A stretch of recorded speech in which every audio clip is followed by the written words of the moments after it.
Hi friends, welcome to Katharanjani YouTube channel. ನೀವಿನ್ನೂ ನಮ್ಮ ಚಾನಲನ್ನು ಸಬ್ಸ್ಕ್ರೈಬ್ ಮಾಡಿಲ್ಲ ಅಂದರೆ ಈ ಕೂಡಲೇ ಸಬ್ಸ್ಕ್ರೈಬ್ ಮಾಡಿ. ಹಾಗೆ ಹೆಚ್ಚಿನ ನೋಟಿಫಿಕೇಷನ್ಸ್ಗಳ ಅಪ್ಡೇಟ್ಗಾಗಿ ಪಕ್ಕದಲ್ಲಿರುವ ಬೆಲ್ ಐಕಾನನ್ನು ಪ್ರೆಸ್ ಮಾಡಿ. ಅನುರಾಗ ಬಂಧನ ಭಾಗ 49. ಬಾಗಿಲವರೆಗೂ ಹೋದವಳು ಹಿಂತಿರುಗಿ ನೋಡಿ ಅವಳನ್ನೇ ನೋಡುತ್ತಿದ್ದ ಅಭಿನ ಓಡಿ ಹೋಗಿ ಅಪ್ಪಿಕೊಂಡು ಅವನೆದೆಗೆ ಒರಗಿದಳು.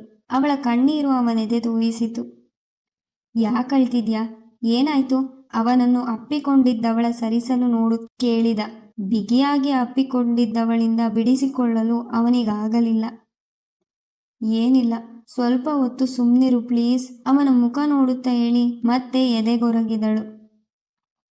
ಅವಳ ಎರಡೂ ಕೈಗಳು ಅವನನ್ನು ಬಳಸಿತ್ತಾದರೂ ಅವನು ಕೈಗಳನ್ನು ಕೆಳಗೆ ಬಿಟ್ಟು ಮುಷ್ಟಿ ಕಟ್ಟಿದ. ಸಾರಿ ಹೇಳಿದವಳು ಹಿಂತಿರುಗಿಯೂ ನೋಡದೆ ಹೋದಳು. ಅವಳ ಮನದಲ್ಲಾಗುತ್ತಿದ್ದ ಕಾದಾಟ ಅವನಿಗೆ ಅರಿವಾಗಲಿಲ್ಲ. ರೂಮ್ ಸೇರಿ ಹಾಸಿಗೆಗೆ ಮೈ ಚಾಚಿದವಳು ಅಭಿ ಬಗ್ಗೆ, ಅವನ ಅಪ್ಪ ಆಡಿದ ಮಾತಿನ ಬಗ್ಗೆ ಯೋಚಿಸುತ್ತಿದ್ದಳು. ಅಭಿ ಬಗ್ಗೆ ಒಂದು ಸಲ ಅಪ್ಪ ಅಮ್ಮನ ಹತ್ತಿರ ಮಾತಾಡ್ಲಾ? ಅಂಕಲ್ ನನ್ನ ಮನೆಯವರ ಹತ್ತಿರ ಮಾತಾಡ್ತೀನಿ ಹೇಳಿದ್ರು. ಏನ್ ಮಾಡ್ಲಿ? ಅಪ್ಪ ಯಾವತ್ತೂ ಮಾತಿಗೆ ತಪ್ಪಿದವರಲ್ಲ. ಈಗ ನನ್ನಿಂದಾಗಿ ಅತ್ತೆಗೆ ಕೊಟ್ಟ ಮಾತಿಗೆ ತಪ್ಪು ಪರಿಸ್ಥಿತಿ ಬಂದ್ರೆ ಏನ್ ಮಾಡೋದು? ಅಪ್ಪ ಯಾರ ಮುಂದೆನೂ ತಲೆ ತಗ್ಗಿಸೋದನ್ನ ನೋಡೋಕೆ ನಾನು ರೆಡಿ ಇಲ್ಲ. ಅಭಿ ತುಂಬಾ ನೋವಲ್ಲಿದ್ದಾನೆ.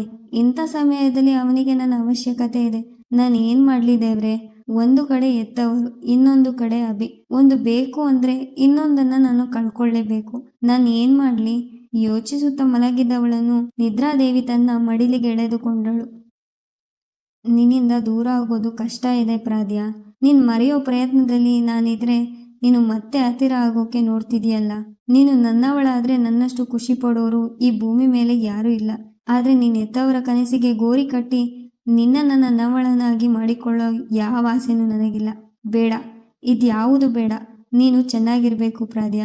ನನ್ನ ಅಕ್ಕನಿಗೆ ಏನಾಗಿತ್ತು, ಅವಳ ಸಾವು ಹೇಗಾಯಿತು ಎಲ್ಲ ತಿಳ್ಕೊಂಡು ನನ್ನ ಅಕ್ಕನ ಸಾವಿಗೆ ಕಾರಣ ಆದವರಿಗೆ ಶಿಕ್ಷೆ ಕೊಡಿಸೋದೇ ನನ್ನ ಮೊದಲ ಕೆಲಸ. ಪ್ರಾದ್ಯ ಬಗ್ಗೆ ಯೋಚಿಸುತ್ತಾ ತಟ್ಟೆಯಲ್ಲಿದ್ದ ಅನ್ನ ಸ್ವಲ್ಪ ತಿಂದವನಿಗೆ ಪ್ರಜ್ಞಾಜಯ ನೆನಪಾದರು. ದೊಡಮ್ಮ, ನಿಮ್ಮ ಸ್ಥಿತಿಗೆ ನಾನು ಕಾರಣ ಅಂತ ನನ್ನ ಮನಸ್ಸು ಚುಚ್ತಾ ಇದೆ. ನೀವು ಬೇಗ ಹುಷಾರಾಗಿ ಮನೆಗೆ ಬನ್ನಿ. ಜಯಾರನ್ನು ನೆನೆಸಿಕೊಳ್ಳುತ್ತಾ ನುಡಿದು ತಟ್ಟೆ ಅಡಿಗೆ ಮನೆಗೆ ಕೊಂಡೊಯ್ದ. ಉಳಿದಿದ್ದ ಅನ್ನ ಬಿಸಾಕಿ ತಟ್ಟೆ ತೊಳೆದಿಟ್ಟು ಮತ್ತೆ ರೂಮ್ಗೆ ಹೋಗುವಾಗ ರಾಮಚಂದ್ರ ಕೋಣೆಯಲ್ಲಿ ಇನ್ನು ದೀಪ ಉರಿಯುತ್ತಿರುವುದನ್ನು ನೋಡಿ ಅತ್ತ ನಡೆದ. ಅತ್ತಿಗೆ ಹುಷಾರಾದ್ರೆ ನಿನ್ ಮಗ ಖುಷಿ ಆಗ್ತಾನೆ ಅಶು. ಈಗ ಅವನ ಮುಖ ನೋಡೋಕೆ ನಂಗಾಗ್ತಿಲ್ಲ. ನಾನ್ ಕೊಡದ ಪ್ರೀತಿ ಅಣ್ಣ ಅತ್ತಿಗೆಯಿಂದ ಅವನಿಗೆ ಸಿಕ್ಕಿದೆ. ಅತ್ತಿಗೆ ಹುಷಾರು ತಪ್ಪೋಕೆ ಅಭಿ ಕಾರಣ ಅಂತ ಅಣ್ಣ ಅವನ ಮೇಲೆ ಕೋಪಿಸ್ಕೊಂಡಿದ್ದಾನೆ. ಬೇಗ ಅತ್ತಿಗೆ ಹುಷಾರಾಗಿ ಇದೆಲ್ಲ ಸರಿ ಹೋದ್ರೆ ನನಗಷ್ಟೇ ಸಾಕು. ಮತ್ತೆ ಇನ್ನೊಂದು ವಿಷಯ ಗೊತ್ತಾ? ಅಭಿ ಒಂದು ಹುಡುಗಿನ ಪ್ರೀತಿಸ್ತಾ ಇದ್ದಾನೆ. ಆ ಹುಡುಗಿ ನಮ್ಮ ಪಂಚಮಿ ಗೆಳತಿ. ಹುಡುಗಿ ತುಂಬಾ ಮುದ್ದಾಗಿದ್ದಾಳೆ. ಹುಟ್ಟಿದಾಗಿನಿಂದ ನನ್ನ ಮಗನ ಆಸೆ, ಅವನ ಇಷ್ಟ ಕಷ್ಟಗಳನ್ನು ಏನು ಅಂತ ನಾನು ಕೇಳಿ ಅವನೆಲ್ಲ ಪೂರೈಸಲಿಲ್ಲ. ಅವನು ಇಷ್ಟಪಡ್ತಿರೋ ಹುಡುಗಿನಾದ್ರೂ ಅವನಿಗೆ ಮದುವೆ ಮಾಡಿ ಅವನು ಖುಷಿಯಾಗಿ ಇರೋದನ್ನು ನೋಡೋಣ ಅಂತ ಅನಿಸ್ತಿದೆ. ಎಲ್ಲ ಸಮಸ್ಯೆಗಳು ಸರಿ ಹೋಗ್ತಿದ್ದಾಗೆ ಅಭಿಯಿಂದ ಆ ಹುಡುಗಿ ಮನೆಯವರ ಬಗ್ಗೆ ವಿಚಾರಿಸಿ ಅವರಲ್ಲಿ ಮದುವೆ ಬಗ್ಗೆ ಪ್ರಸ್ತಾಪ ಮಾಡಬೇಕು. ಅವರು ಒಪ್ಪದೆ ಹೋದ್ರೆ ಅವರ ಕೈಕಾಲು ಹಿಡಿದಾದ್ರೂ ಒಪ್ಪಿಸ್ಬೇಕು. ನಮ್ಮ ಅಭಿಗೆ ನಾನು ಸಾಯೋ ಮೊದಲು ಅಷ್ಟಾದ್ರೂ ಮಾಡಬೇಕು.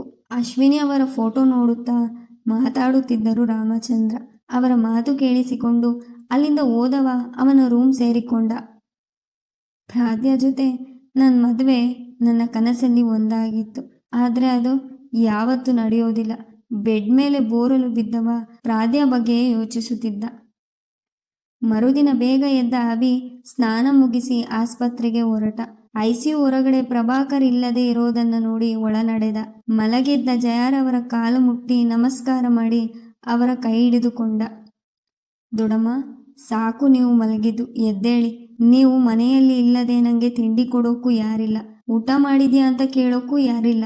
ಯಾವತ್ತು ಬೈಯದ ನನ್ನ ದೊಡ್ಡಪ್ಪ ಕೂಡ ನಿನ್ನೆ ನನ್ನ ಬೈದು ಬಿಟ್ರು ಗೊತ್ತಾ? ನೀವು ಇದ್ದಿದ್ರೆ ನನಗೆ ಆಗ ಬಯೋಕ್ ಬಿಡ್ತಿದ್ರಾ? ದೊಡ್ಡಮ್ಮ, ದೊಡ್ಡಪ್ಪ ಇನ್ನೊಂದು ಮಾತು ಹೇಳಿದ್ರು. ಏನ್ ಗೊತ್ತಾ? ನಾನು ಹುಡ್ತಾ ಇದ್ದ ಹಾಗೆ ಅಮ್ಮ ನನ್ನ ಕೊಂದೆ ಅಂತೆ, ಮತ್ತೆ ಅಕ್ಕನನ್ನು ಕೂಡ ಕೊಂದೆ ಅಂತೆ. ನಿಜ ಹೇಳಿ ದೊಡ್ಡಮ್ಮ, ಅವರ ಸಾವಿಗೆ ನಾನು ಕಾರಣನಾ? ಅಮ್ಮನನ್ನು ನಾನು ನೋಡಿಯೇ ಇಲ್ಲ. ಅವರ ಸಾವಿಗೆ ನಾನೇ ಕಾರಣ ಆಗ್ತೀನಿ? ಅಕ್ಕ ನಂಗೇನು ಅನ್ನೋದು ನಿಮಗೂ ಗೊತ್ತು. ಅವಳ ಸಾವಿಗೆ ನಾನು ಕಾರಣ ಆಗ್ತೀನಿ ಅಂದರೆ ನೀವು ನಂಬ್ತೀರಾ? ಯಾರೇನು ಬೇಕಾದರೂ ಹೇಳಲಿ, ನೀವು ನನ್ನ ಮೇಲೆ ನಂಬಿಕೆ ಇಟ್ಟರೆ ನನಗಷ್ಟೇ ಸಾಕು. ನೀವು ಬೇಗ ಹುಷಾರಾಗಿ ದೊಡಮ್ಮ, ನಿಮ್ಮಲ್ಲಿ ತುಂಬ ಮುಖ್ಯವಾದ ವಿಷಯ ಮಾತಾಡೋದಿದೆ ಹೇಳಿದವ ಕಣ್ಣಂಚು ಒರೆಸಿಕೊಳ್ಳುತ್ತಾ ಐಸುವಿನಿಂದ ಹೊರನಡೆದ. ದೂರದಲ್ಲಿ ಪ್ರಭಾಕರ್ ಅವರು ಬರುತ್ತಿರುವುದನ್ನು ನೋಡಿ ಮರೆಯಲ್ಲಿ ನಿಂತು ಅವರು ಹೋದ ಮೇಲೆ ಆಸ್ಪತ್ರೆಯಿಂದ ಹೊರನಡೆದ ಅಭಿ. ಪ್ರಾದ್ಯ, ಸ್ವಾತಿ ಅವರ ಉಳಿದಿಬ್ಬರು ಗೆಳತಿಯರ ಜೊತೆ ಹಾಸ್ಟೆಲ್ ಸೇರಿಕೊಂಡರು. ಮನೆಯಿಂದ ಹೋಗುವಾಗ ಅಭಿ ಎಲ್ಲಿಯಾದರೂ ಕಾಣಿಸುವನ ನೋಡುತ್ತಿದ್ದ ಪ್ರಾದ್ಯಗೆ ನಿರಾಸೆಯಾಗಿತ್ತು. ಅಭಿಯಿಂದ ಅವರ ಮನೆಯ ಖುಷಿಯೇ ಹಾಳಾಯಿತು. ನೀನು ಏನೇ ಹೇಳು, ಅವನು ಅವರೆಲ್ಲರಿಂದ ವಿಷಯ ಮುಚ್ಚಿಟ್ಟಿದ್ದು ತಪ್ಪು ಹೇಳಿದಳು ಸ್ವಾತಿ.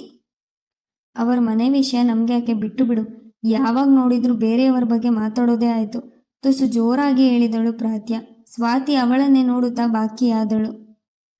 4 ದಿನ ಆಸ್ಪತ್ರೆಯಲ್ಲಿ ಕಳೆದ ಜಯಾರನ್ನು ಅವರು ಪೂರ್ತಿಯಾಗಿ ಹುಷಾರಾಗಿದ್ದಾರೆಂದು ಡಾಕ್ಟರ್ ಹೇಳಿದ ಮೇಲೆ ಅವರನ್ನು ಡಿಸ್ಚಾರ್ಜ್ ಮಾಡಿಸಿಕೊಂಡು ಮನೆಗೆ ಕರೆದೊಯ್ದರು ಪ್ರಭಾಕರ್.